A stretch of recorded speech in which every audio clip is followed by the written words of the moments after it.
Hi, I'm Melissa. I'm 35 years old, and I still consider myself young. I'm not married anymore. I got divorced. Marriage was the worst period of my life. Even now, things aren't perfect, but compared to back then, I'm doing much better. At least I have money, and my children are with me.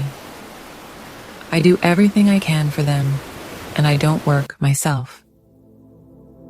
After the divorce, I went through a turning point in my life.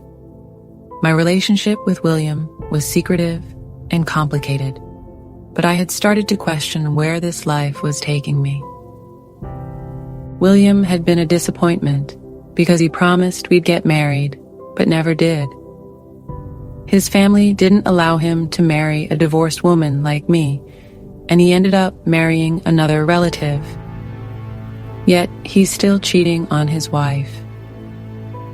My hope of marrying William was fading, and I knew I had to think about my future. That's why I decided to look for a new place to live. I had some money thanks to William's financial support, but that wouldn't last forever. I needed to stand on my own 2 feet. During my search for a new home, I came across many listings and landlords, but they were all disappointing. Either the houses were in terrible condition or the prices were too high. Then one day, I finally found a house that fit my budget and was in a good location. The landlord was a tall man in his 50s, quite polite and kind. For his age, he was rather handsome and cool, I must say. When I found out he was a widower, it gave me some sense of security. A house owned by a single man seemed like it would be peaceful and quiet. When I visited the house, the landlord greeted me with a warm smile. He told me he had been living alone and had been looking for a tenant for a long time. He showed me every corner of the house and explained everything in detail. The house was really nice and just what I was looking for. However, after a while, I noticed that the landlord was starting to show a different kind of interest in me. There was a glimmer in his eyes and something odd about his behavior. A few days after my visit, the landlord called me again. He asked if I had made a decision about the house and said he could help me decide. I had some doubts, but the house's charm and the reasonable price made me think twice. The landlord said, "If you like, you can come over for coffee again. We can take another look at the house, and I'll do whatever it takes to make you feel comfortable." There was a genuine warmth in his voice that somehow convinced me. I thought maybe I had judged him too harshly. Perhaps he was just a lonely man in need of some sincere companionship. I accepted his offer and went back to his house a few days later. When I walked in, the landlord greeted me with a smile and headed to the kitchen. "I'll make us some coffee. Just give me a moment," he said. At that moment, I thought that maybe he was just a lonely man showing simple kindness. Perhaps I felt sorry for him. I wanted to feel his loneliness and offer him a bit of friendship. While he was making coffee, I walked around the house again. It was quiet and peaceful, but there was still a strange unease inside me, a subtle tension I couldn't shake. I wondered to myself, is this man just being polite, or does he have something else in mind?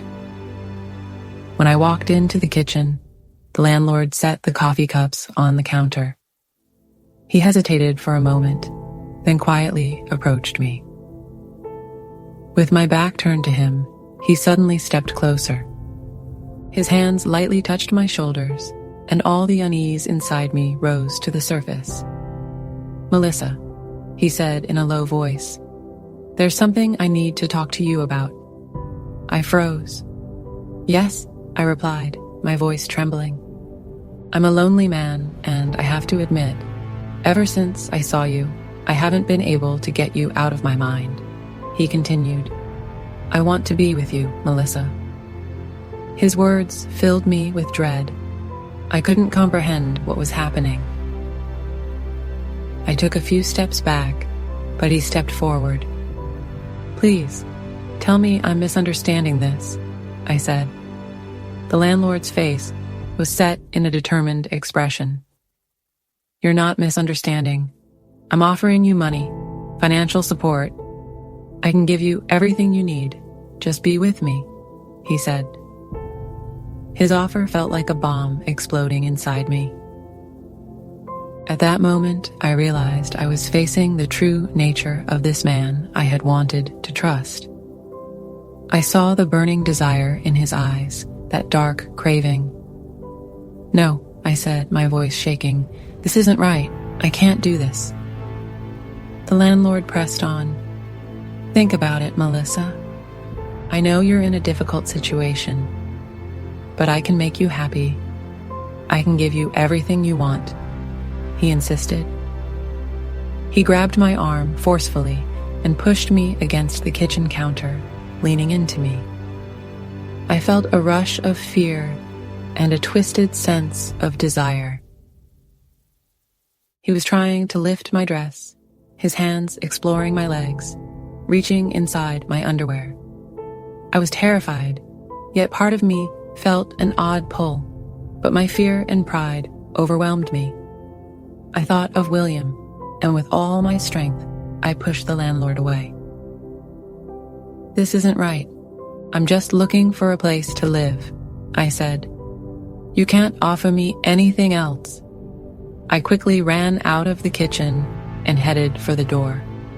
The landlord tried to stop me, but I was determined. I opened the door and rushed outside, my heart pounding in my chest. I took a deep breath once I was out, but leaving that house didn't make me feel safe. A wound had been opened inside me, and my sense of trust had been shattered once again. What I had just experienced deepened the uncertainty that already plagued my life. At that moment, I questioned who I could truly trust in this world. I was caught in a dilemma. I hurried away from the landlord's house, but the incident had left a deep scar on me. I had hoped for a new beginning, only to find myself once again trapped in fear and uncertainty. When I returned home, I tried to shake off the shock of what had happened. I decided not to tell William about this, fearing how he might react and what he might do. Maybe it was because I was a widow that I found myself in these kinds of situations. I knew I had to feel stronger and find a way out. But then Henry, the landlord, kept calling and texting me. He was apologizing profusely, asking me to forgive him for his behavior, and begged for another chance to talk. But what I had gone through reminded me once again that nothing is as it seems in life, and the dark side of people can be dangerously deceptive. Yet I couldn't resist the pull and decided to meet Henry again. I guess I hadn't forgotten our last encounter. What did I really want? Should I follow my desires, or should I stay on my own path? What would you do?